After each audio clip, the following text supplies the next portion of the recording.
শিক্ষার্থীরা, তোমরা সবাই কেমন আছো? আশা করি ভালোই আছো।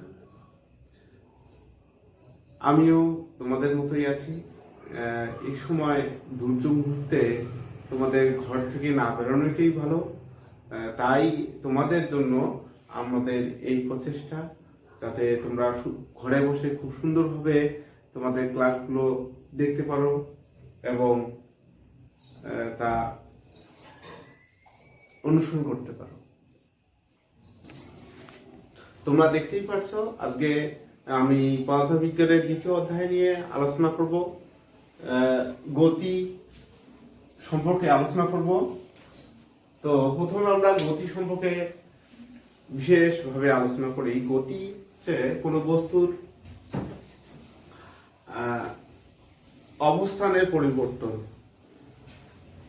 যদি বস্তুর অবস্থানের পরিবর্তন ঘটে, তবে সেটাকে বলা হয় গতি। তো গতিশীল বস্তুর এই অবস্থা হচ্ছে গতিশীল। পৃথিবীতে কোনো বস্তু, এমন কোনো বস্তু তৈরি হয়নি যেটা এখনো প্রকৃত স্থিতি। পৃথিবীর সকল বস্তুই মূলত আপেক্ষিক গতিতে গতিশীল। কোনো বস্তুকে যদি আমরা ধরি যে স্থির বলে মনে হচ্ছে, কিন্তু আপাতত প্রকৃতপক্ষে সেটা স্থির নয়, সবগুলোই আপেক্ষিক গতিতে গতিশীল। আমরা একটা বাসে বা ট্রেনে যদি যাই, তাহলে দেখতে পারবো যে বাসে বা ট্রেনে যদি যাই, তাহলে আমরা দেখতে পারবো কি আমাদের আশেপাশে যা আছে, গাছপালা, ঘর বাড়ি, সব পিছনের দিকে ছুটে চলছে। তাহলে কি আমরা কিটা মনে করতে পারি যে গাছপালা, ঘর বাড়িগুলো আমাদের থেকে ছুটে যাচ্ছে? আসলে না, তারা সবগুলোই স্থির আছে। আমরা গতিশীল। আবার পৃথিবীতে অবস্থিত যে গাছপালা, ঘর বাড়িগুলো আছে, সেগুলা স্থির নয়। পৃথিবী তো মূলত সূর্যের চারদিকে 365 দিন 5 ঘন্টা 47 মিনিট 48 সেকেন্ডে প্রদক্ষিণ করে। তাহলে পৃথিবীতে অবস্থিত যতগুলো বস্তু সবগুলোই গতিশীল। পৃথিবীতে অবস্থিত কোনো বস্তুই মূলত স্থির না, সবগুলোই কোনো কিছু না কোনো কিছুর সাপেক্ষে গতিশীল। তাহলে আপেক্ষিকভাবে মূলত গতিশীল। তো আমরা গতি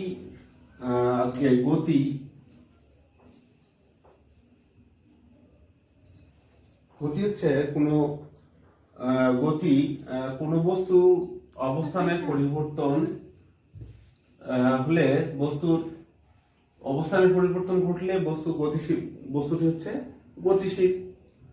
অবস্থানের পরিবর্তন হলে বস্তুটি হচ্ছে গতিশীল।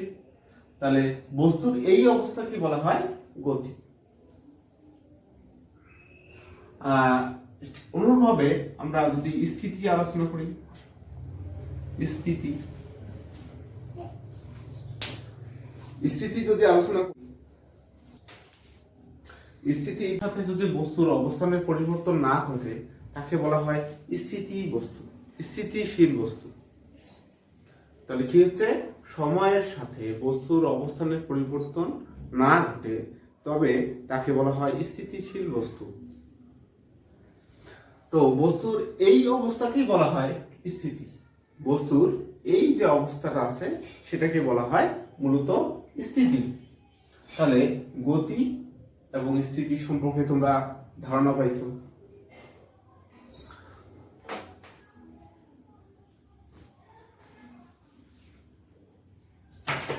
তারপরে আমরা দ্বিতীয় অংশতে যাই। দ্বিতীয় অংশটা হচ্ছে রৈখিক গতি অর্থাৎ লিনিয়ার মোশন। রৈখিক গতি, কোনো বস্তু যদি সরলরেখা বরাবর গতিশীল হয়, তাহলে সেই গতিকে বলা হয় রৈখিক গতি। তারপরে আমরা হচ্ছে ঘূর্ণায়ন গতি। গতি তো তোমরা ঘূর্ণন গতি সম্পর্কে তো জানোই।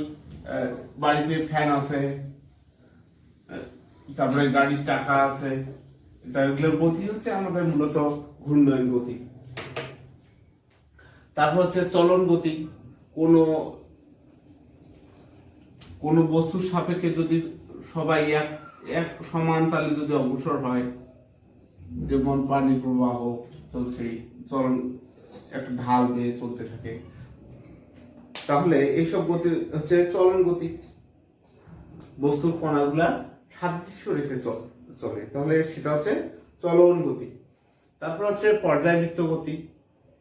একটা নির্দিষ্ট বিন্দুকে কেন্দ্র করে, যেমন ফ্যান দেখছো, ফ্যান একটা নির্দিষ্ট বিন্দুকে কেন্দ্র করে ঘুরতে থাকে, তাহলে এই গতিটা হচ্ছে আমাদের মূলত পর্যায়বৃত্ত গতি। তারপর হচ্ছে স্পন্দন গতি।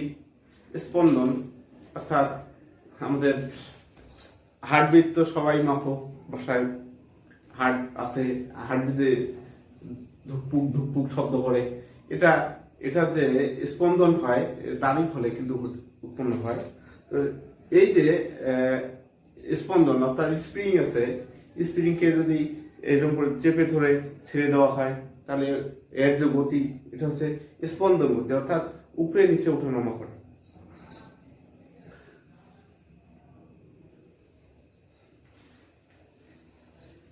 তাহলে আমাদের আজকে স্কেলার রাশি সম্পর্কে একটু ধারণা নেব। স্কেলার রাশি,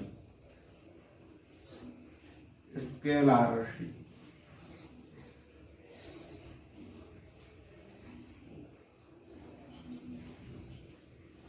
তো যে সকল ভৌত রাশিকে সম্পূর্ণরূপে প্রকাশ করার জন্য মান অথবা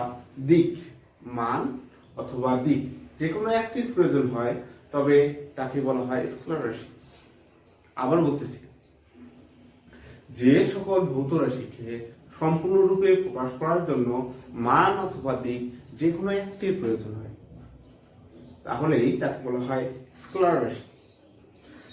যেমন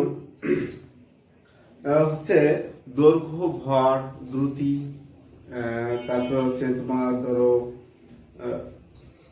কাজ, শক্তি, সময়, তীব্রতা, এগুলো হচ্ছে তোমার হচ্ছে স্কেলার রাশি। আবার দ্বিতীয় অংশ হচ্ছে ভেক্টর রাশি। ভেক্টর রাশি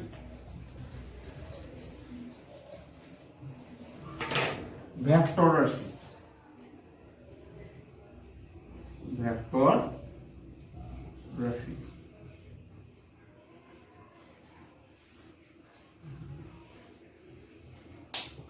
তাহলে যে সকল ভেক্টর রাশির সংজ্ঞাটা এইরকম, যে সকল ভৌত রাশিকে সম্পূর্ণরূপে প্রকাশ করার জন্য মান এবং দিক উভয়ের প্রয়োজন হয়, তবেই তাকে বলা হয় ভেক্টর রাশি। তাহলে ভেক্টর রাশি কাকে বলে? যে সকল ভৌত রাশিকে সম্পূর্ণরূপে প্রকাশ করার জন্য মান এবং দিক উভয়ের প্রয়োজন হয়, তবেই তাকে বলা হয় ভেক্টর রাশি। তো মূলত আমরা মৌলিক রাশি, যৌগিক রাশি সম্পর্কে জানি, তাই স্কেলার রাশিটা এরকম মৌলিক রাশিগুলোর মতো, আর ভেক্টর রাশি হচ্ছে যৌগিক রাশিগুলোর মতো। তাই বলে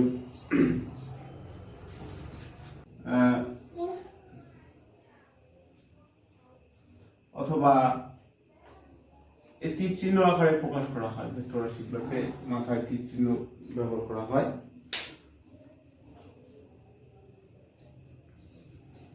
তাহলে হচ্ছে আমাদের স্কেলার রাশি এবং ভেক্টর রাশি সম্পর্কে জানা হলো। এখন আমরা যাব দূরত্ব সম্পর্কে একটু জানি।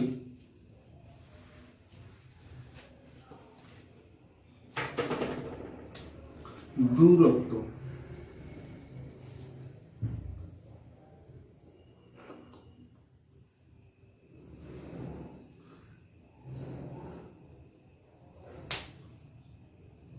আর একটা হচ্ছে আমাদের সরণ।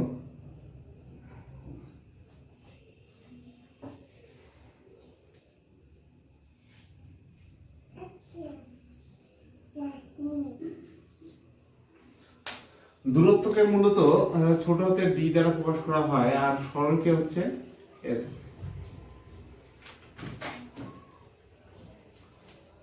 তো যদি এখানে দুইটা অবস্থান, একটা এ অবস্থান, একটা হচ্ছে বি অবস্থান, একটা অবস্থান এ বিন্দুতে, একটা অবস্থান হচ্ছে বি বিন্দুতে, এর মধ্যবর্তী পথ যেমন ইচ্ছা করে দেওয়া যায়, এ থেকে বিতে গমনশীল, আবার এভাবে দেওয়া যায়,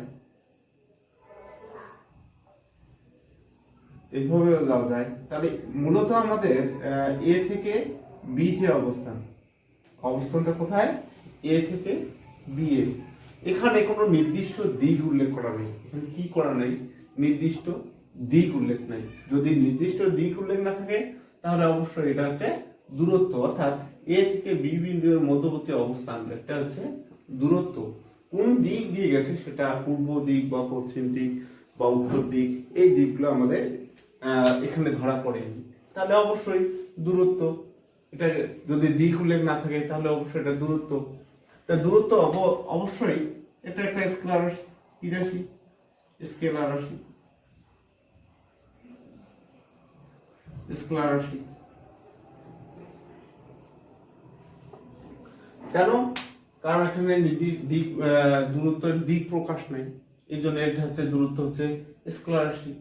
নেক্সট হচ্ছে আমাদের হচ্ছে সরণ আবার নির্দিষ্ট দিকে অবস্থানের পরিবর্তন, নির্দিষ্ট দিকে অবস্থানের পরিবর্তন হচ্ছে সরণ, অর্থাৎ সরল সোজা দিক নির্দেশ থাকে। এখানে যেখানে দিক নির্দেশটা থাকে সেটা হচ্ছে বস্তুর সরণ।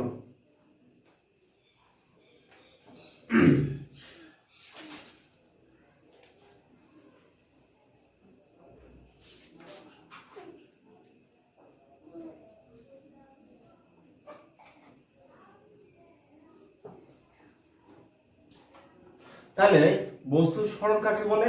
নির্দিষ্ট দিকে বস্তুর পারিপার্শ্বিক সাপেক্ষে অবস্থানের পরিবর্তনকে বলা হয় সরণ। তাহলে সরণকে আমরা এস দ্বারা প্রকাশ করি, আর সরণ অবশ্যই ভেক্টর রাশি। কি রাশি? ভেক্টর রাশি।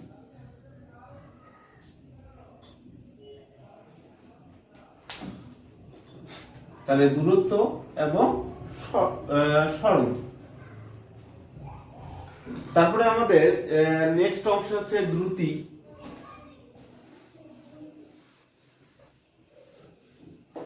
নেক্সট অংশে আমরা দ্রুতি আলোচনা করি।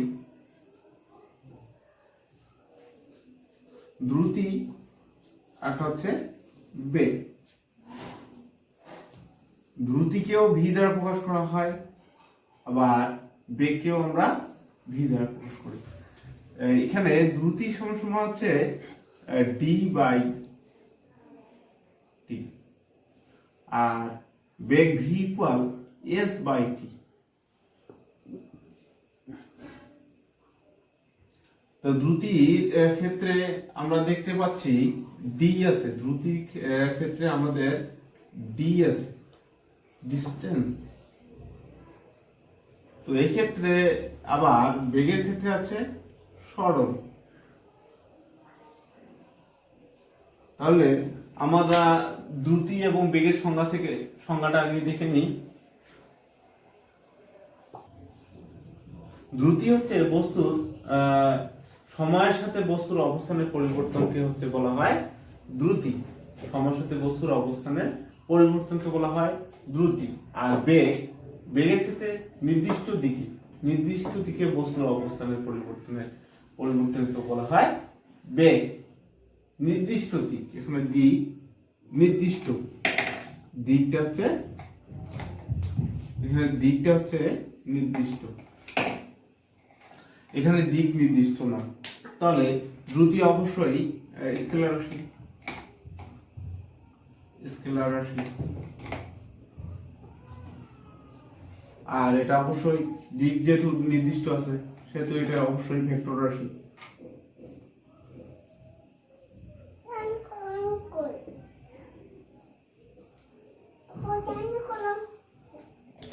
দ্রুতি হচ্ছে ডি বাই টি।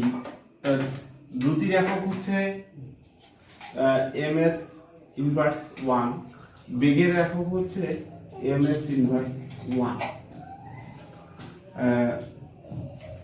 দ্রুতির মাত্রার সমীকরণ হচ্ছে L T minus one, L T minus one.